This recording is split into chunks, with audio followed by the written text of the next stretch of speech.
बिस्मिल्लाहिर्रहमानिर्रहीम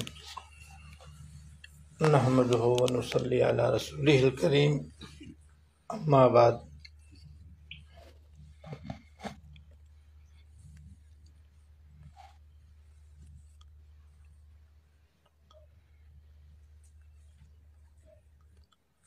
दुनिया फ़ानी है और इस दुनिया में अल्लाह ताला के सिवा जो कुछ भी है सब ख़त्म होने वाली। अल्लाह ताला ने कुरान करीम में फरमाया है कि कुल्लु मन अलैहा फ़ान, जो कुछ भी ज़मीन पर है वो ख़त्म हो जाने वाला है। व यबक़ा वजहु रब्बिका ज़ुल जलाली वल इकराम, सिर्फ अल्लाह ताला की ज़ात ही बाकी रहने वाली है जो बड़ी इज़्ज़त वाली और इकराम वाली है। बाज़ वाक़यात दुनिया के फ़ानी होने के अजीब व गरीब होते हैं और बड़े सबक आमोज़ होते हैं। उनमें से एक वाक़या हज़रत क़ाज़ी अबू बकर बगदादी रहमतुल्लाह अलैह का है। हज़रत क़ाज़ी अबू बकर बगदादी रहमतुल्लाह अलैह का है। वो फरमाते हैं कि मैं मक्का मुकर्रमा में मुकीम था, लेकिन मेरे हालात मुआशी तौर पर बहुत ही कमज़ोर थे।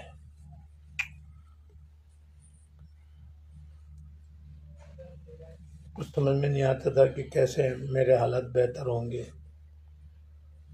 रोज़ बरोज़ तंगदस्ती और फ़क्र व फाका मुझ पर छा रहा था।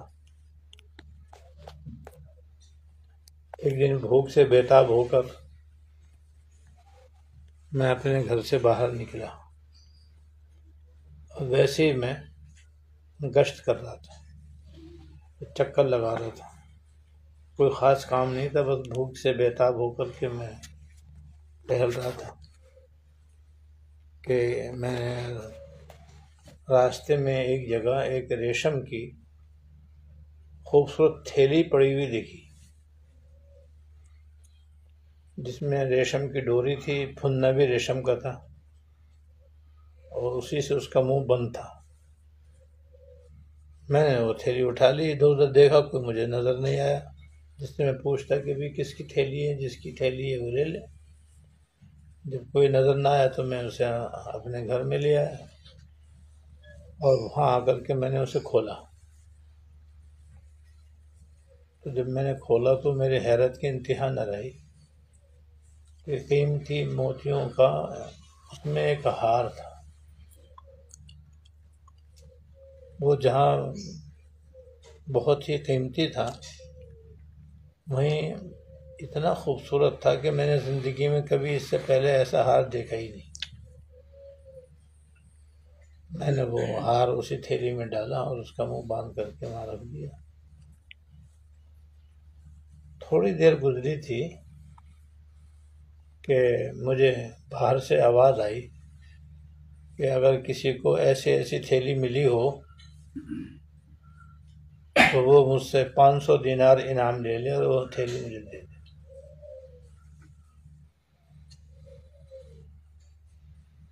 अगर किसी को मेरी थैली मिली है और वो मुझे थैली वापस कर दे तो 500 दिनार मेरी तरफ से इनाम उसके लिए मुकर्रर है। जब मैंने ये सुना तो मुझे ख्याल हुआ कि भाई ये तो अच्छा हुआ मालिक मिल गया। मालिक को तो मुझे पहुंचाना था ही, वो आ गया है तो थैली भी दे दूँ, 500 दिनार भी मिल जाएंगे और मेरी तंगदस्ती भी दूर हो जाएगी, ज़रूरियात के इंतज़ाम भी आसानी से हो जाएगा। तो मैं बाहर गया और जाकर के मैंने बड़े मियाँ को देखा जो ये ऐलान करता हुआ जा रहा था। उससे पूछा, अब क्या नाम है, आपकी थैली कैसी है? और मैं उनको अपने घर में ले आया कि वहाँ तसल्ली से बैठ कर के मैं उनसे सारी बातें दरियाफ़्त कर सकूँ। जब वो घर में आ गए तो मैंने सारी अलामतें पूछी कि थैली कैसे रंग की थी, उसके अंदर डोरी कैसी थी, उसका फुन्ना कैसा था और उसमें क्या था। हर बात मैंने उनसे पूछी, वो जवाब देते गए। सारी बातें उन्होंने बिल्कुल सही सही बतलाई, जिससे मुझे इत्मीनान हो गया कि हार की थैली इन्हीं की है। जब उन्होंने सारी बातें बतला दी तो मैं अंदर गया और थैली लाकर मैंने उनके सामने रख दी कि लो हजरत, ये आपकी थैली है, आप इसको देख लो, संभाल लो। उसने खोल कर देखा और इत्मीनान कर लिया कि जैसी थी वैसी की वैसी है। फ़ौरन उसने 500 दीनार मेरे सामने रख दी कि आप ले लें। अब पहले तो मैं कश्मकश में पड़ गया कि लूँ कि न लूँ। लेने को इसलिए जी चाह रहा था कि मैं बहुत ही फाके में मुब्तला था और तंगदस्ती का शिकार था और मुझे पैसों की ज़रूरत थी। 500 दीनार तो बहुत होते हैं, इससे मेरी सारी ज़रूरियात पूरी हो जाएंगी।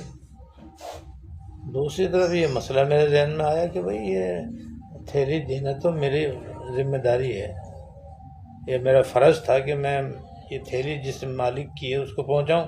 इसमें मुआवजा किस बात का लेना है? मुआवजा लेना तो सही नहीं है इसका। ये तो शरन मेरे ज़िम्मे है कि जिसकी ये थैली है मैं बिला मुआवजा उसको पहुंचाऊं, तो मैं मुआवजा कैसे ले लूं? तो मैंने मना कर दिया कि भाई मैं पैसे नहीं लूँगा और ये 500 दीनार भी मैं नहीं लेता। उसने बहुत मिन्नत से माजत की, बहुत इसरार किया कि नहीं आप ले लो, मैं अपनी तरफ से दे रहा हूँ और ख़ुशी से दे रहा हूँ, आप ले लें। लेकिन मैंने मना कर दिया। वो अपनी थैली और 500 दीनार भी लेकर के वापस चले गए। मेरा हाल तो जैसा था वैसा ही था। चंद रोज़ के बाद हालत ऐसी गैर हो गई कि मुझे आखिरकार मक्का मुकर्रमा से जाना पड़ा। तो मैं जद्दे गया और वहाँ से एक पानी के जहाज़ में सवार हो गया। लेकिन कुछ मुझे मालूम नहीं था मैं कहाँ जा रहा हूँ और कहाँ मुझे जाना है। बस परेशानी का आलम था। बस मैं जहाज़ में बैठ गया और जहाज़ चल पड़ा। उस ज़माने में पानी के जहाज़ तो नहीं होते थे, बड़ी बड़ी किश्तियाँ होती थी। तो एक बहुत बड़ा किश्ती, बहुत, उसको बेड़ा कहते हैं, बहुत बड़े बेड़े में मैं बैठ गया। खुदा की शान, वो समंदर के बीच जा कर के वो भंवर में फंस गया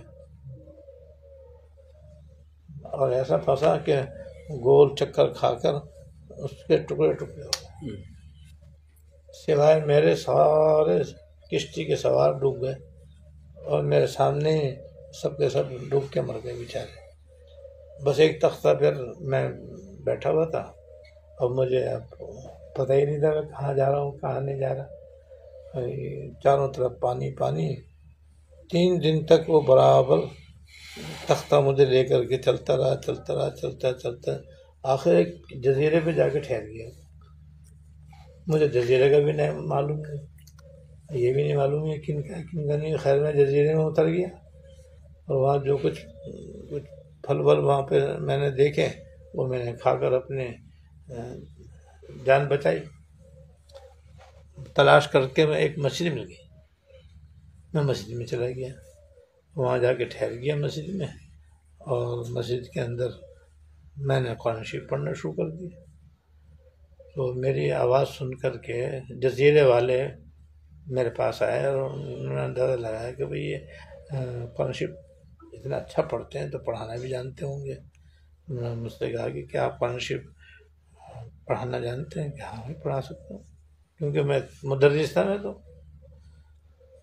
लिहाजा मैंने उनको कुरान शरीफ पढ़ाना शुरू कर दिया। वो सब लोग इतने खुश हुए, मेरे से इतने खुश हुए कि उनके बच्चे बूढ़े सब मुझसे पढ़ना भी शुरू कर दिया उन्होंने कुरान शरीफ। और मेरी माली खिदमत भी खूब की, जिससे मैं आराम से मेरा गुजारा होना शुरू हो गया। खाना पीना पहनना सब उम्दा हो गया अल्हम्दुलिल्लाह। वो सारी तंगी और फाका दूर हो गया। मैं उनको कुरान शरीफ पढ़ाना शुरू कर दिया। कुछ दिन के बाद एक जगह मस्जिद में ही अलमारी के अंदर मैं खड़ा था, तो मैंने देखा कुछ पुराने पुराने औराक पड़े हुए हैं, तो मैं उनको देख करके कुछ लिखने लगा। उन्होंने देख लिया, उन्होंने कहा उस्ताद जी क्या आप लिखना भी जानते हैं, लिखना पढ़ना भी जानते हैं? हाँ भाई जानता हूँ, क्यों नहीं जानता। तो आप हमारे जवानों को, बच्चों को आप लिखना पढ़ना भी सिखाएं। लोग वो सारे के सारे अपने जजीरे के सारे बच्चे और लड़के और नौजवान सब आ गए, और जब अब मैं उनको लिखना पढ़ना सिखाना शुरू कर दिया, और मैं तो अच्छी खासी आमदनी हो गई इसकी भी। वो जैसे गोया ट्यूशन मिल गया मुझे पूरे जजीरे का, और उसके जनाब फीस भी मुझे शानदार मिलने लगी। ओहो मैंने तो मज़े आ गए। अब मैं आराम से उनको कुरान शरीफ भी पढ़ाता, लिखना पढ़ना भी सिखाता, और वो भी बड़े खुश। कुछ अर्से के बाद यकायक उन्होंने कहा कि हज़रत हमारी एक यहाँ एक यतीम लड़की है, आप अकेले रहते हैं, हम चाहते हैं कि आपकी शादी हम उससे कर दें, तो ताकि आप एक सुई से आराम से यहाँ पे रहें। पहले तो मैंने बहुत मना किया, इसलिए कि भाई मैं मुसाफिर आदमी हूँ, यहाँ किस्मत से यहाँ आना